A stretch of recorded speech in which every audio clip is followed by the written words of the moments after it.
vai. Olá, meus irmãos e minhas irmãs. É uma satisfação revê-los através do estudo da Palavra de Deus. Eu gostaria, antes de iniciarmos essas considerações, de convidá-los para uma palavra de oração. Santo Deus, muito obrigado pelo momento tão oportuno em nossas vidas de acessarmos a Tua Palavra, de estudarmos a Tua Palavra e buscarmos nela as orientações para as nossas vidas, Senhor. Nos conduza durante o estudo e durante o exercício em nossas vidas, praticando os Teus ensinos. Conduza a nós e nossos lares representados nesta oração, a que todos possamos cumprir, como indivíduos e como igreja, cumprir com a Tua vontade e com a missão que Tu tem confiado a cada um de nós. Te pedimos e agradecemos essas bênçãos, em nome de Jesus. Amém, Senhor. O amor de Deus pela justiça. Mas aquele que se gloria, glorie-se nisto, em me conhecer e saber que eu sou o Senhor e faço misericórdia, juízo e justiça na terra, porque destas coisas me agrado, diz o Senhor. Jeremias 9, 24. Irmãos, veja que a Terra tem uma posição, esse planeta nosso tem uma posição muito especial na história do relacionamento de Deus com as suas criaturas. Pois foi aqui na Terra que teve algo muito especial acontecendo. Pela criação, que se consta no Gênesis capítulo 1, verso 1 e 2, podemos notar que no princípio formou o Senhor Deus os céus, plural, os céus e a terra era sem forma e vazia. Veja bem, esse planeta estava abandonado, sem forma e vazia. E vimos aí a palavra princípio, no princípio. Ele formou a terra e deixou ela sem forma e vazia. Imagine aí um bolão de terra amassado dentro de um bloco de água, porque lá diz que o Espírito Santo se movia sobre a face das águas. Então é muito curioso isso aí tudo. Aí você vai lá em João 8,44, Jesus comenta que nesse princípio o diabo era homicida e mentiroso. Ou seja, quando o nosso planeta foi criado, o pecado já tinha estourado no universo criado por Deus. Não importa se era só a Via Láctea, se a Via Láctea é a galáxia mais antiga, se não é, não importa. O que importa é que, se referindo à Via Láctea, a galáxia que está o planeta Terra, outros planetas, outros sistemas solares já foram criados antes do nosso. Por que nós sabemos disso? É coisa óbvia, a própria Bíblia está falando. No princípio, formou o Senhor Deus os céus, no plural, e a terra, e deixou a terra sem forma e vazia. Está aí. Sabemos que Deus é absoluto. Ele conhecia a execução do seu plano de trás para frente e de frente para trás. Mas nós, que somos mortais, temos início, meio e fim. Um ser absoluto, divino, não tem início, nem meio, nem fim. É eterno, absoluto. Então, quando foi criada a Terra, já existia o pecado, já estava ocorrendo o pecado. E esse planeta se tornou especial porque Deus, mesmo assim, resolveu, achou que valia a pena criar e criou. E se ele assim o fez, é porque ele sabe, tem certeza absoluta, que realmente vale a pena. Por isso que, então, esse planeta também foi escolhido como local de Cristo pagar o resgate dos seres que caíram e em Cristo pudessem serem recuperados, resgatados, redimidos. Então é muito especial o plano todo. Então, quando Deus vem e comenta aqui o que nós vimos aqui agora em Jeremias, se tratando, destacando a terra nessa questão, é uma coisa muito importante, mostrando que Deus ele se agrada da misericórdia, justiça e juízo. São assuntos do pleno agrado do Senhor que Ele pratica com relação à terra. Por que a terra? Como referência de reinos caídos em disposição de ser recuperado pelo plano da redenção, pelo sacrifício de Cristo. Por causa de mim e de você. Então, esse assunto é de maior interesse no quadro divino, porque os assuntos de ordem absoluta já é de ordem absoluta, está perfeito, não tem nada que atrapalha. Mas essa faixa do conflito criada para que os reinos caídos pudessem ser trabalhados, assim como o nosso planeta está sendo trabalhado, esse assunto é de maior interesse, porque Deus sabe que tudo que foi feito até hoje foi feito porque valeu a pena. Do contrário, não teria nem existido o planeta Terra. Então isso é um destaque muito importante aqui nessa abertura, nesse texto do profeta Jeremias. No segundo tema, amor e justiça. Entrando em detalhes, na Bíblia, o amor e a justiça andam de mãos dadas. O verdadeiro amor requer justiça, e a verdadeira justiça só pode ser regida e executada através do amor. Não estamos acostumados a pensar nesses dois conceitos juntos, mas isso ocorre apenas porque tanto o amor quanto a justiça foram grandemente distorcidos pela humanidade. Fato.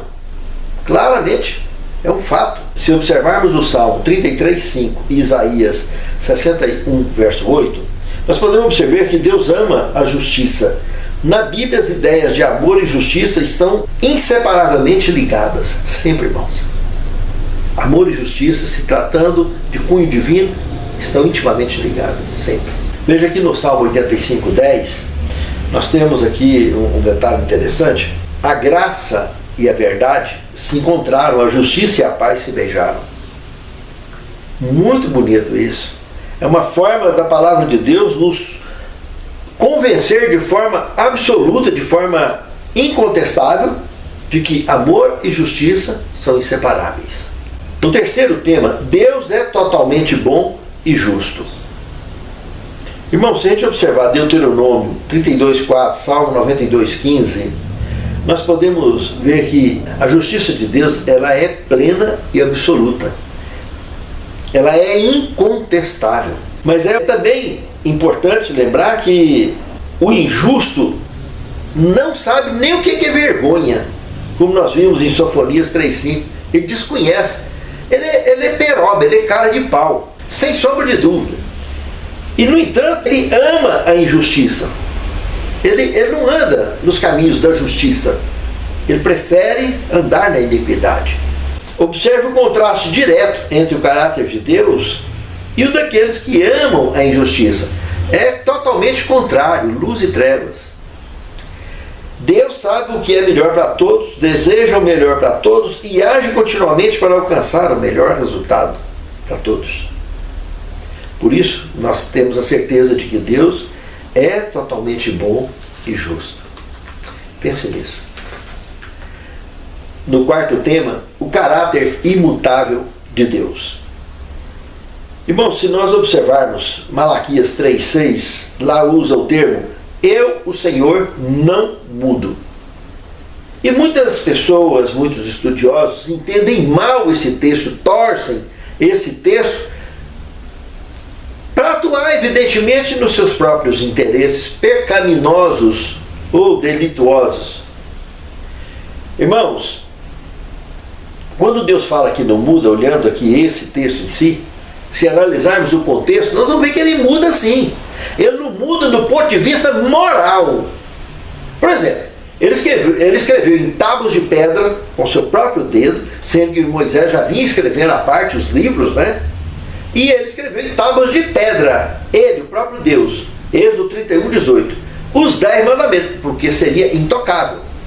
E confusão em cima de confusão que existe no mundo religioso esse, por causa de um mandamento do sábado, eles já ignoram completamente isso, torcem as escrituras para tentar cobertar a iniquidade, a insistência no erro, simplesmente para dar um segmento religioso, uma ideia equivocada sobre o caráter moral de Deus. Porque se Deus escreveu em tábuas de pedra com o dedo dele os 10 mandamentos, são imutáveis. Olha o que Jesus falou lá em Mateus capítulo 5, versos 17 ao 19. Não penseis que eu vim abolir a lei ou os profetas. Não vim abolir, mas eu vim cumprir. Porque em verdade vos digo que até que os céus e a terra passem, nem um jota e nem um tio é para ser tirado sem que tudo seja cumprido. Qualquer, pois, que tirar qualquer um desses menores mandamentos e ensinar aos outros, será considerado um ínfimo pelo reino dos céus. E os que ele ensinar e os guardar, será considerado grande pelo reino dos céus. Jesus não está dizendo aí que vai ser salvo pela lei, nada disso, nada. Mas é uma questão de respeito. Não tem um único texto na Bíblia que endossa a guarda do domingo. E, no entanto, o mundo religioso cristão, na sua maioria, adotam essa guarda equivocada, desse dia de descanso equivocado, por tradição religiosa originada no sistema romano primitivo, que mudou a lei de Deus nos dias do imperador Constantino, onde uma invasão de apostasia entrou para a igreja e contaminou a futura descendência cristã da igreja. Podemos notar hoje na história do planeta Terra. E o caráter de Deus é imutável. Os 10 mandamentos expressam o caráter de Deus. Ali está as orientações numa tábua, 4 mandamentos, mostrando como que é amar a Deus acima de tudo. E no outro, como que é amar o próximo como a si mesmo. Por isso que Jesus comentou no Novo Testamento: se me amardes, guardareis os meus mandamentos. Entende, irmãos? Então não é para ser salvo. 1 João capítulo 2, verso 3, 4 e 7, fala: aquele que diz que conhece a Deus e não guarda os seus mandamentos é um mentiroso, e com ele não está a verdade. Não vos dou mandamento novo, mas o mandamento antigo que desde o princípio tivestes. Então não tem como contestar isso. Na Bíblia não manda guardar para ser salvo. É uma referência do caráter de Deus, porque nós somos feitos em imagem e semelhança de Deus, para que nós pudéssemos respeitar e viver em harmonia, tanto com os semelhantes quanto com Deus, quanto com o Senhor. Entende, irmãos? E aí vemos o caráter imutável de Deus. Eu, Senhor, não mudo. Então, onde é que ele muda de fato? A profecia em si, ela é condicional. Olha para ver o caso do profeta Jonas, a destruição de Nínive, que ele foi lá e anunciou que dentro de 40 dias Nínive seria convertido em fogo. Se não convertesse, mas ela converteu. E Deus não destruiu. Vocês conhecem a história. Então Deus muda, e muda muito. E na história da Bíblia toda tem assuntos de orientações que Deus tomou, decisões que expressou mudanças da parte de Deus para com a história do seu povo. Entende, irmãos? Do quinto tema, nós temos um Deus que se arrepende. É curioso, né? É um tema muito curioso, mas é um assunto delicado e real. Irmãos, nós estamos lidando com um ser criador absoluto de tudo e todos e mantenedor. E como ele é eterno e conhece o futuro de trás para frente, ele sabe exatamente o que é a questão toda, e é por isso que ele criou a terra e continua trabalhando em favor daqueles que caíram um dia, daqueles que aceitaram o plano da redenção e que aceitam e que hão de aceitar. Mas o tempo todo nós temos registro na Bíblia muito sério voltado para essa questão. Tem um que resume todo esse conteúdo, que é Gênesis capítulo 6, versos de 6 a 9, se referindo ao dilúvio. Bora lá no texto bíblico ver o que Deus escreveu, deixou escrito aqui para mim e para você, sobre essa questão, sobre esse tema. Observe. Sucedeu que, quando os homens começaram a multiplicar-se sobre a face da terra e lhes nasceram filhas, viram os filhos de Deus que as filhas dos homens eram formosas e tomaram para si mulheres de todas as que escolheram. Então disse o Senhor: o meu Espírito, com E maiúsculo, se referindo à terceira pessoa da Santíssima Trindade agora, o meu Espírito não permanecerá para sempre no homem, porquanto ele é carne, mas os seus dias serão 120 anos. Naqueles dias estavam os nefilins na terra, e também depois, quando os filhos de Deus conheceram as filhas dos homens, Presta atenção, 3 grupos aí, ó. Nefilins, filhos de Deus, filhos dos homens. Esses nefilins eram os valentes, os homens de renome que houve na antiguidade, falando de uma antiguidade anterior ao dilúvio, olha só, hein? Fica atento. Viu o Senhor que era grande a maldade do homem na terra, e que toda a imaginação dos pensamentos do seu coração era má continuamente. Então arrependeu-se, não foi eu que escrevi, arrependeu-se o Senhor de haver feito o homem na terra, e isso lhe pesou no coração. Irmãos, vários destaques temos aqui dentro desse conteúdo, além de ter a confirmação que realmente esse Deus maravilhoso também arrepende de coisas que não tem como não arrepender. Em primeiro lugar, vocês viram aqui 3 grupos de indivíduos aqui.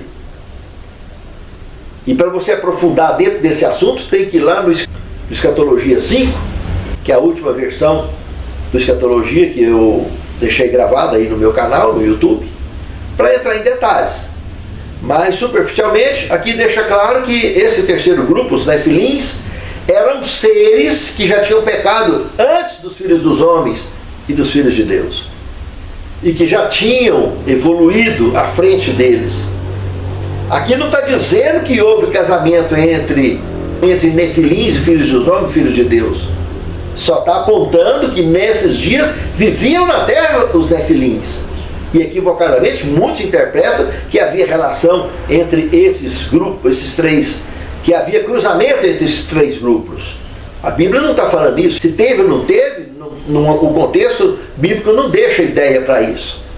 Aqui está dizendo que os filhos de Deus viram que as filhas dos homens, ou seja, descendentes de Adão,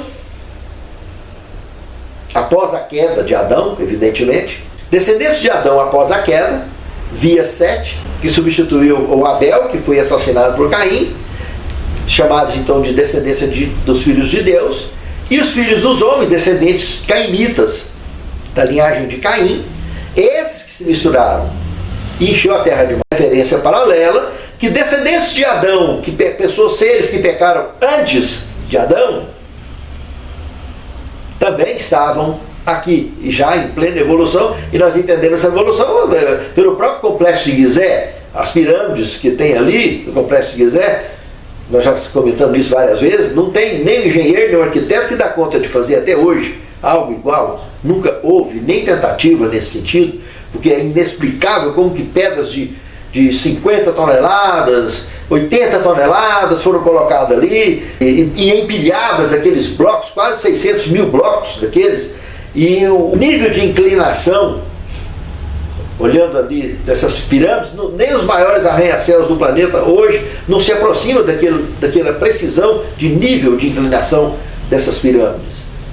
E tudo cortadas, tipo laser, aonde? E como que foi transportado para ali, entre 25 km até 800 km do Cairo? Então não vamos aqui entrar em detalhe nisso, mas ali mostra que tinha seres mais evoluídos que teve condição de construir aquilo. E esses seres são seres que evidentemente pecaram antes da queda do casal, descendentes de Adão, que pecou antes. Entende, irmãos? Nós temos prova disso em Gênesis 3, 19 e 20, onde deságua o pecado, quando Adão colocou o nome em Eva e falou que você vai receber esse nome, que o nome dela era Varoa, né? Ela era conhecida por Varoa até então. Ela passou a receber o nome de Eva, porque ela era a mãe de todos os seres que habitavam sobre a face da terra. E aqui não tinha nascido Caim e Abel ainda. Então não adianta querer torcer, não foi eu que escrevi, não é confusão, não é nada. Então está aqui. E por último, então, aqui mostrando em função da maldade que se tornou essa união de filhos de Deus com filhos dos homens, que o pensamento estava totalmente torcido e tudo, Deus manda fazer uma arca que não era para pôr mais ninguém lá dentro, era só aquelas 8 pessoas, aqueles 4 casais, que Deus já sabia que só eles entrariam de fato, que tinha com ser, que tinha como recuperar e tinha como, através deles, repovoar o planeta novamente. Entende, irmãos? O restante seria banido. Os nefilins, evidentemente, eles tinham condição de sair para fora, para outros planetas, ir para outros cantos. e não ser vítima, baseado na própria tecnologia que ele deixou registrado, que está aí até hoje na face da terra, como exemplo para todos nós. Mas, amados, o Senhor arrependeu-se de ter feito o homem aqui na terra. Nós estamos falando aqui agora do motivo do dilúvio, registrado nas Escrituras Sagradas. Nós estamos aqui destacando que mesmo assim valeu a pena.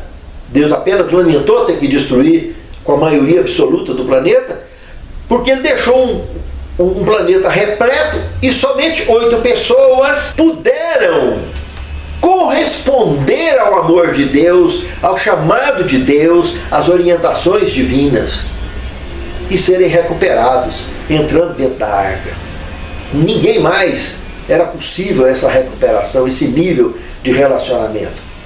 Estava todo mundo podre e perdido. Mesmo esse número, esse volume hoje que tem no planeta Terra, cerca de 8 bilhões de habitantes, irmãos, é muita gente, como a areia do mar que a Bíblia apresenta, que se perderá, porque está corrompido tão quanto os antediluvianos, que o coração não consegue abrir espaço para a palavra de Deus, não consegue nem entender, muito menos obedecer a palavra de Deus. Houve arrependimento? Houve destruição? Houve, mas houve a recriação do planeta Terra, o amor e a misericórdia, o amor e a justiça sempre se beijando. E estamos aqui, graças a Deus, eu e você, tendo a chance de corresponder com os 3 filhos de Noé, com as suas esposas, e Noé também com a esposa. E lembra que eram pessoas problemáticas. Nós vimos ali a retomada do crescimento pecaminoso dessa descendência. O próprio Noé, ele logo se embriagou, ali há poucos dias, depois que plantou a vinha, ele já sabia fazer bebida alcoólica. Claro, já tinha aprendido com outras culturas antigamente, e se embriagou, e vocês conhecem a história. Mas nem por isso Deus o desprezou. Deus trabalhou a recuperação dele, e ele é contado como referencial de pessoas justas que um dia será encontrada no céu. Entende? Então, irmãos, eu e você da mesma forma somos mortais, mas em recuperação, e Deus está lapidando a cada um de nós. E é essa resposta que nós damos ao longo da nossa história, do nosso relacionamento com Deus, é que vai nos condicionar pela graça de Cristo, ele completar o que falta pela sua graça, mas nós temos que estar indo em direção a ele, caminhando, olhando para ele. Não tem como estarmos nas trevas, de costa para a luz, de ser salvo dessa forma. Nós temos que estar na luz, andando na luz, olhando de frente para ela, mesmo caindo, tropeçando, como Pedro, né? Ele andando em cima da água, quando ele afogou, ele segurou na mão de Jesus. Estava só com o nariz de fora, afundado na lama do pecado. Daí ia demorar muito para poder virar gente que presta. Deu trabalho demais, mas acabou virando, porque Deus sabia que ele podia virar gente que presta. Como eu e você também. Por isso que Deus nunca desistiu nem de mim, nem de você. E nós precisamos de aprender a refinar o nosso relacionamento com Deus através da sua palavra e da obediência à sua palavra, e andar segundo as orientações desse mesmo Espírito Santo que trabalhou no período antediluviano, que também está trabalhando aqui na terra hoje de forma plena. Igualmente ele trabalhou naquela época lá, e não teve jeito de continuar lá, teve que ser retirado, como também vai ser retirado daqui. Mas quando ele for retirado, que cai, naquele dia que caía 7 pragas, Apocalipse 18:8, em um só dia. Mas nesse dia estará selada a nossa salvação. Ao final desse dia, caiu 7 pragas e nós vamos ao encontro com o Senhor nos ares. Pense nisso, amado irmão. Pense nisso, amado irmão. Vamos encontrar com Jesus nas nuvens dos céus. Estar preparados para esse grande dia. No 6º tema, apegue-se ao amor e à justiça. Irmãos, as Escrituras ensinam que o Senhor é Deus. Ele é o Deus fiel que guarda a aliança e a misericórdia até 1000 gerações dos que me amam e guardam os meus mandamentos, como diz Deuteronômio 7:9. Irmãos, embora o amor e a misericórdia de Deus excedam grandemente todas as expectativas razoáveis, nunca anulam nem contradizem a justiça. Pelo contrário, o amor divino une a justiça e a misericórdia, como diz o Salmo 85:10. Da mesma forma, a Bíblia exorta: siga o amor e a justiça e espere sempre no seu Deus. Oséias 12:6 e Lucas 11:42. E é por isso que de Gênesis ao Apocalipse, nós vimos as pessoas exaltando esse Deus maravilhoso, justamente por reconhecer que o amor e a justiça são padrões do comportamento divino para com todos nós. Pense nisso. É muito profundo. No sétimo tema, o Deus da glória aqui, de fato, hein? Observe. Lembra do que aconteceu com Moisés? Olha aqui. Esse texto que nós podemos encontrar no Caminho a Cristo, página 7 até a página 11, comentando sobre o tema ocorrido em Êxodo, capítulo 33, verso 18 a 20. A palavra de Deus revela seu caráter. Ele mesmo declarou seu infinito amor e misericórdia. Quando Moisés rogou que Deus lhe mostrasse sua glória, o Senhor respondeu: farei passar toda a minha glória diante de você. Essa é a sua glória. O Senhor é compassivo, é bondoso, tardio em irar-se e grande em misericórdia e fidelidade. Ele guarda a misericórdia até 1000 gerações, porque tem prazer na misericórdia. Miqueias, capítulo 7, verso 18. Irmãos, se observarmos nesse contexto de Êxodo 33, no verso 20, nós vamos perceber que Deus falou para Moisés, inclusive, que homem nenhum poderá ver a minha face e viver. Veja. Por isso eu perguntei: Deus da glória aqui? Esse Deus da glória, esse que disse isso, ele teve com Moisés várias vezes. Moisés esteve com ele, convivendo face a face, como dois amigos conversando. Quando ele desceu do monte, ele estava iluminado, e as pessoas pediram para que ele cobrisse o rosto.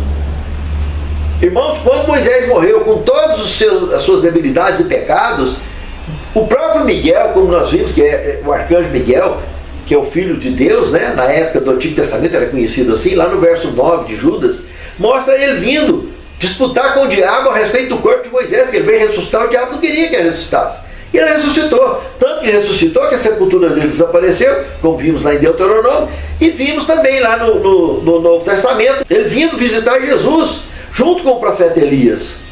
Veja, Moisés viveu 1500 anos antes de Cristo, aproximadamente, e Elias viveu cerca de 1000 anos antes de Cristo. Veja, irmãos, que coisa mais curiosa, mais impressionante. O Deus da glória, ele veio, ele estava lá no Tabor, com Pedro, Tiago e João, e Moisés veio visitar ele. Esse Deus da glória veio aqui numa missão para provar que o amor de Deus e a justiça se beijaram e se beijam o tempo todo, por mim e por você. É muito bonito isso, irmãos, que a missão de Cristo revelou a plenitude do amor de Deus que nós não conseguimos entender plenamente, mas garantiu a mim a sua salvação. Ó Senhor Deus, muito obrigado, te glorificamos pelo teu poder, o teu amor, a tua justiça e a tua misericórdia por cada um de nós. Senhor, santifica-nos na tua palavra, porque a tua palavra é verdade. Capacita-nos, Senhor, ao cumprimento da nossa missão, para que possamos andar com retidão nos teus caminhos e atrair muitos aos teus pés, para a honra e glória do teu santo nome. Te suplicamos essas bênçãos, agradecidos, em nome de Jesus. Amém, Senhor.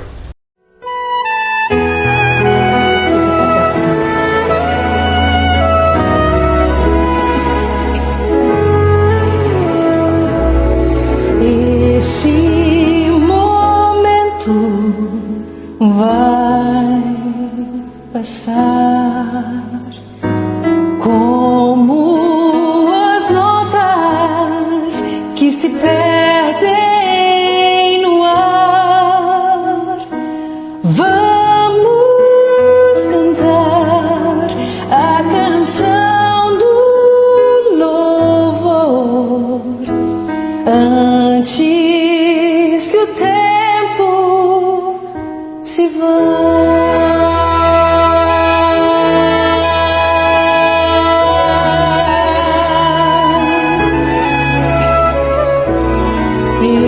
Esse momento ter